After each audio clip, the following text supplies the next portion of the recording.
All right. Good morning, everybody. Happy Friday. And I hope you've had a great week. And welcome to this week's edition of Coffee with the Principal. So glad to take the time with you today and every Friday.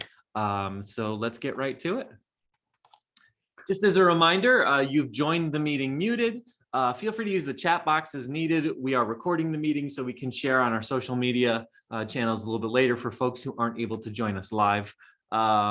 We'll have a Q&A section towards the end. And if you have any questions, feel free to use that digital raise your hand, or you can use the unmute button, or you can just type your question in the chat. So glad you're here. All right, so very cool. I get to share some of the cool things that have been happening this week here at Katherine Johnson STEM Academy. And there's a lot of cool things that are happening this week here at the school. The first is our students are doing an amazing job continuing to present their learning and their academic progress with their peers. There are a lot of teachers who do student presentations as part of the hands-on projects that they do. So this is, I believe this is a continuation of the ancient Greek unit that sixth graders are doing in their history and ELA courses. And this student did a phenomenal job of giving a presentation of her learning of the unit. So well done. March is Women's History Month, and so a lot of our teachers are doing a great job to not only highlight the contributions and legacy of so many women who have made and continue to make a difference in the world, but they have our students learn about them and present about them as well. So a lot of our teachers are doing collaborative projects where students are connecting what they're learning in ELA with what they're learning in history, with what they're learning in, say, STEM, their STEM electives. So fantastic job to our students and our teachers who are continuing to do that. Students are presenting in their science class as well. I think these are eighth graders who are presenting their learning on units on forces, energy, friction, inertia. Students are given choice, are given opportunities to make decisions about what it is that they're learning and how it is that they're learning. And so an important piece of this is making sure that students can present those things in their classes. This week, we had our first sixth grade field trip. Many of you remember our seventh and eighth graders took field trip about a month ago.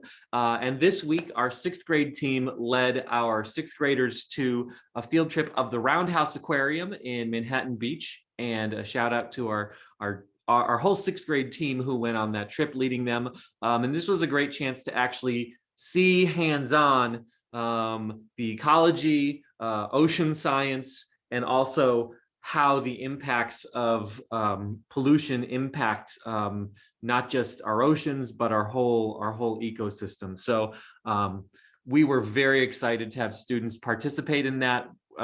Kids did a great job on that field trip. And so we want to do more of those field trips. So we just have some images from our scholars who were engaging and getting to see hands-on of all of the cool things that were happening out on the Manhattan Beach Pier at the Roundhouse Aquarium. If you've never actually checked that out yet with your family, I would encourage you to do so. It's a really powerful and very cool opportunity to do some hands-on learning. And I believe they're open on weekends. So if you want to take your family on a weekend, it's a really cool place. All right, one of the things that we're excited about today is Malik Books is coming to Katherine Johnson STEM Academy today to have a book fair today from 11 a.m. to 4 p.m. So it'll be starting at 11 a.m. Going to 4 p.m. as well. So it's a little bit of time after school as well. We've also arranged for all of our students here at the school to be able to spend a little bit of time in one of their classes browsing the books, making purchases if they want to or are able to. And we are super excited about that. I would encourage families to check out Malik Books if you've not done so already. They actually have a brick and mortar store in the, what is it called now? The Fox Hills Mall.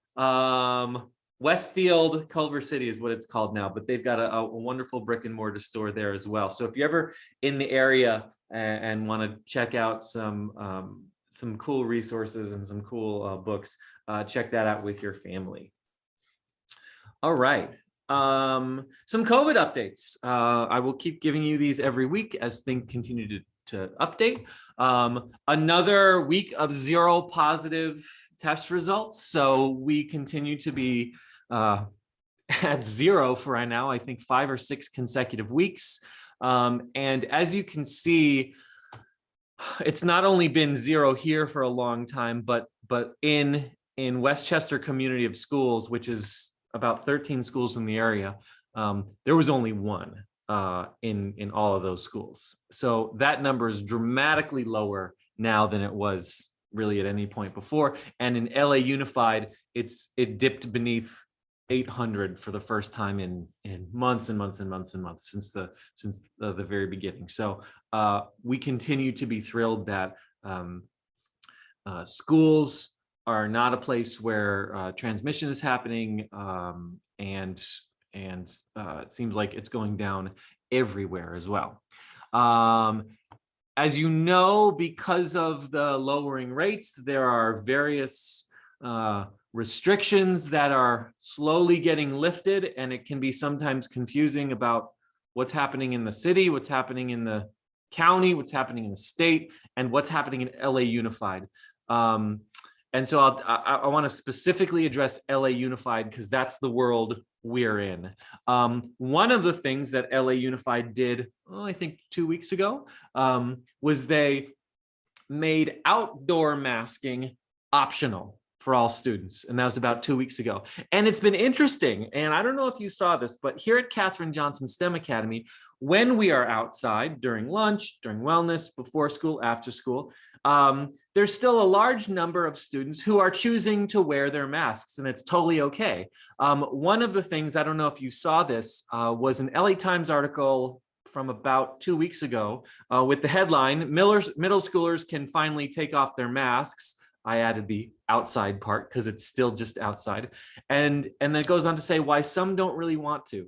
And it's a fascinating article, and I should have put the link in there, because it shares just why some of our middle schoolers are continuing to choose to wear their mask. And a lot of it has to do with the social and emotional bit of it. A lot of our kids haven't been maskless in, a year and a half or 2 years. And so the idea of seeing someone and seeing their peers without masks can sometimes be a little bit, kids can have all sorts of different emotions with that. And that's 100% normal. And so, some of our kids continue wearing masks outside, some don't, but that's the beauty of making that piece optional. And we're going to continue to be an environment where we'll honor and respect folks for whatever masking decision that they make while they're outside. So I just wanted to share that with you. It's a fascinating article. If you Google the title, it should pop up. Yeah, so one of the things to also know is that you've probably heard in the news that, masks indoors at businesses and stores are now optional. And there was an announcement yesterday about schools in LA County, masks being optional. However, I want to definitely clarify that what that means is that it is still up to districts to decide what the district is doing about indoor masking.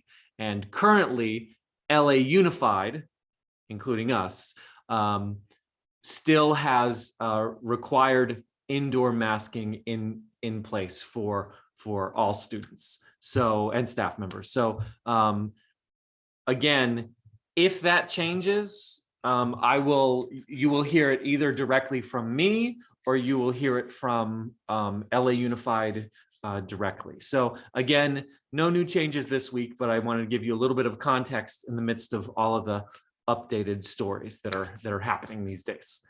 Okay, that is really all that I had this morning, and so I want to leave it open for you now to see what questions folks may have this morning, and we got a little bit of time. But if you want to unmute, you can, or if you want to put it in the chat, that's fine too. So I'll stop talking and turn it over to you. What questions do we have?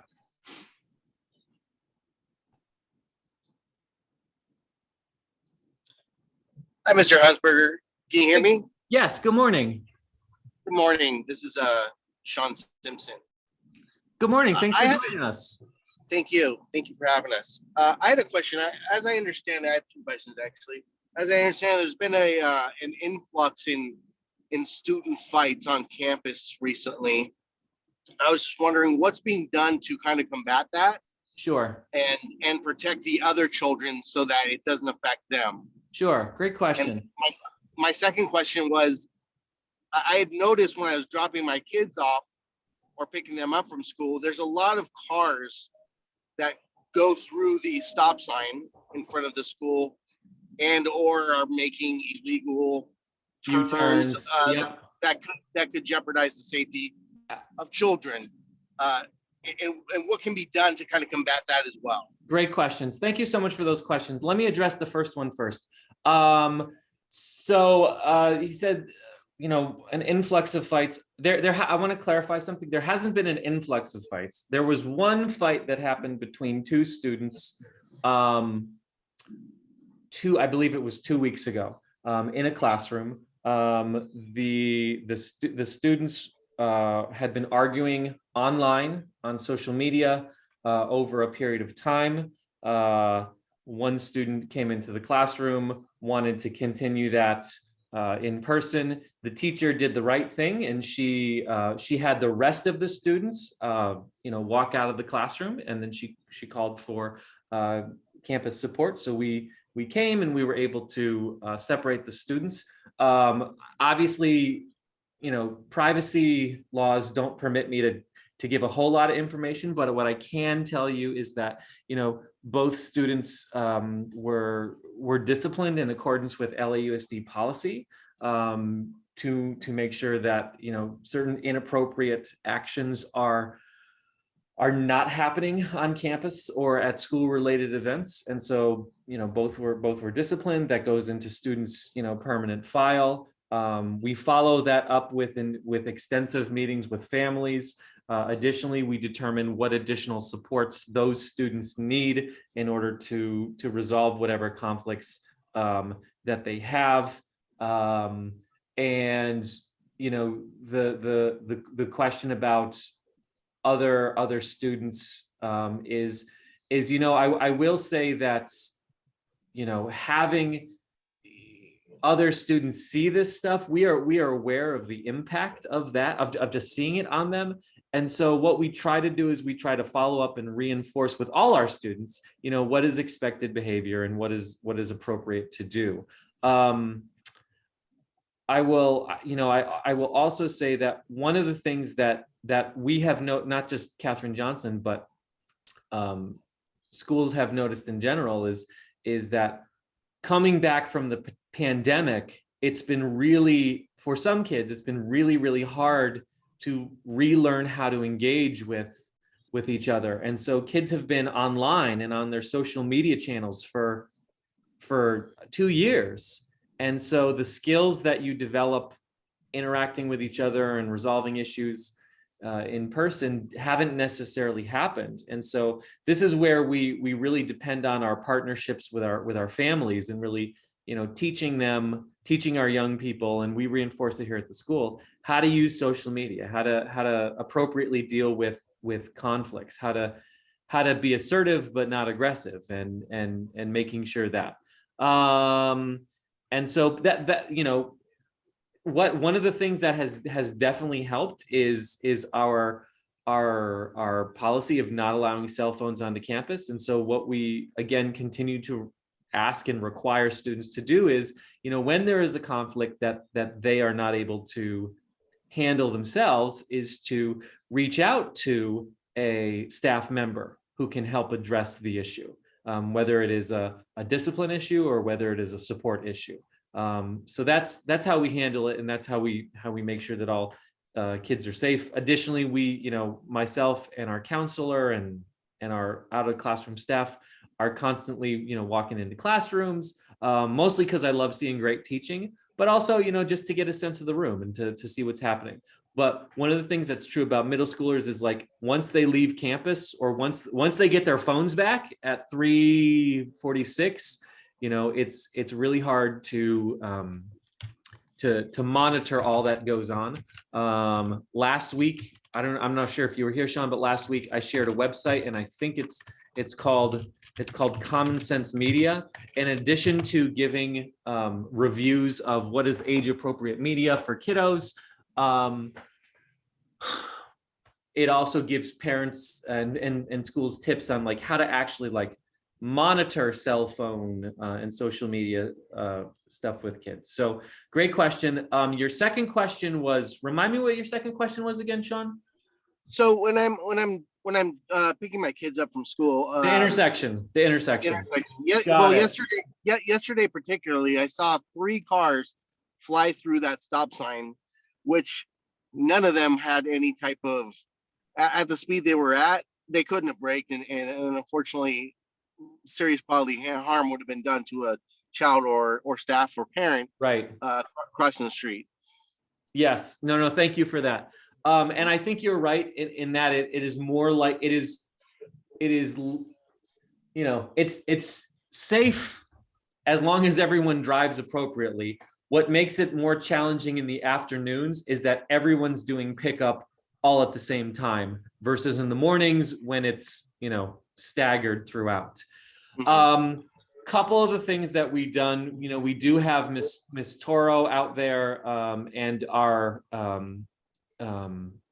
campus aide out there, making sure that kids at least are doing the right thing regarding making sure that they are crossing at the intersection rather than crossing the street right outside our gate.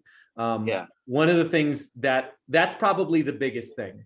What I worry about most, I worry a little bit about cars running that intersection. What I worry about more is a kid who forgets to walk down to the intersection and cross there rather than, oh, I see my mom across the street, I'm just gonna walk across the street. That is the piece that really worries me. But thank you for the heads up about that. It's a little bit tricky. Sometimes there's not a whole lot we can do about folks in vehicles. However, you're right. It's really important. What I can do is it never hurts to ask. I'll reach out to LA Unified. I'm pretty sure they're not going to be able to give us a crossing guard there, but at least I can ask and see if it's some. I'm sorry, go ahead. Maybe a flashing light, perhaps. Just yeah. I mean, yeah. So here's how we get a flashing light. The way we get a flashing light is, let's see, the council person, and Bonin is not rerunning, but whoever's going to be filling his seat is got to know that, all right, we're trying to get a flashing light there. I will tell you this, they made, trying to think, even to, if you've noticed on our side of the street, there are 3 signs that say school zone, no parking, 6 to 2 or something. That took us like 10 months to get there. So, but it's something that's a good idea. I'll reach out, and the worst thing that they can say is no, but then I can be a bug in their ear because, we want to make sure that cars are doing the right things as well. Great question. Yeah. Thank you so much for hearing. Thank you. And so we're going to do crossing guard and cars. All right, cool. What other questions might folks have? I got a suggestion, Principal. Yes. Talking about can we parents volunteer? Can we ask parents to volunteer to guardian right there? Just get a vest, something after, when the kids are dismissal, and parents can volunteer to come in the afternoon and help the kids, and also the absolutely cars, and it's a really short volunteering commitment, because it's really, honestly, dismissal takes 10 minutes. After about 10 minutes, everybody's gone. So yeah, I think that's doable. And we can see, if we could get 5 parents if we could get 5 parents to each do like 1 day a week, that would be super helpful. And what we could get is, we could get a vest for sure, and we could get a sign. Yeah, let me do that. I love that idea. Thank you. Great. Cool. What other questions might folks have? We still have a little bit of time left.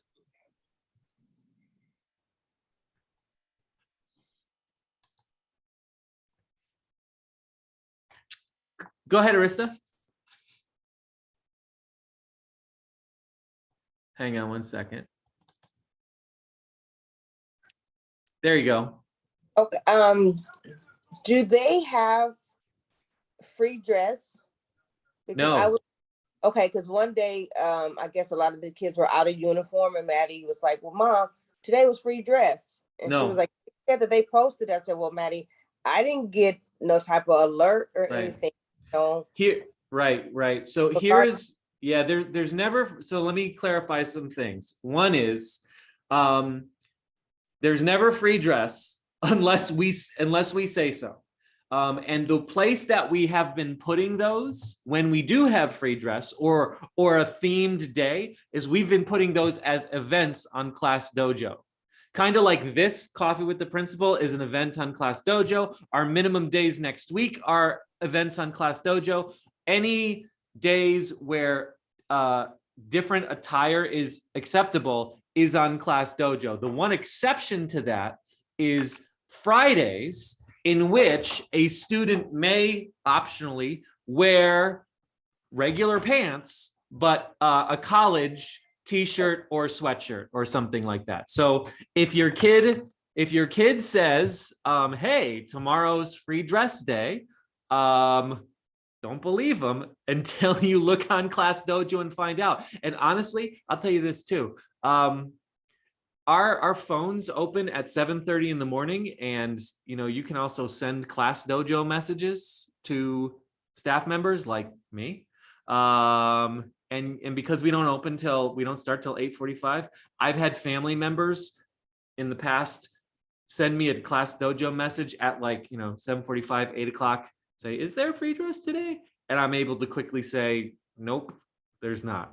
But ultimately, you can make me the bad guy on that. You don't have to be the bad guy on that. I can be the bad guy on that. Throw me under the bus with your kids. That's fine. Thank you. You're welcome. Thank you. Great question. All right. Any final questions before we wrap up today, March 11th already? Wow. All right. Well, thank you so much for joining us today. And we'll see everybody next Friday. Just as a reminder, next Wednesday and Thursday are minimum days. Students are dismissed at 1:23. We will not have LMU tutoring on Wednesday, the 16th. We also likely won't have the clubs that usually meet on Wednesdays and Thursdays, but ask your child to check with their teacher.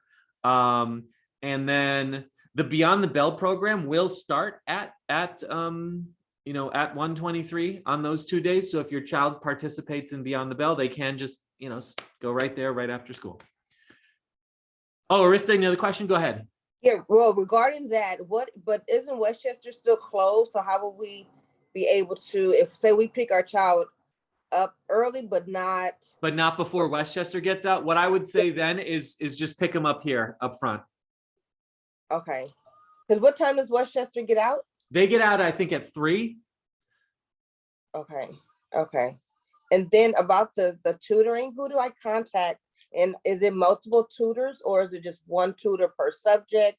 How does that work? So if you want, what we have is we have tutoring. We have free tutoring with LMU students after schools on Mondays, Wednesdays, and Fridays. So including today. You don't have to contact anyone. You just have to show up. It's right after school. It's in Mr. Ram's classroom, S17. So the child can just goes there. It's one tutor and whatever kids show up.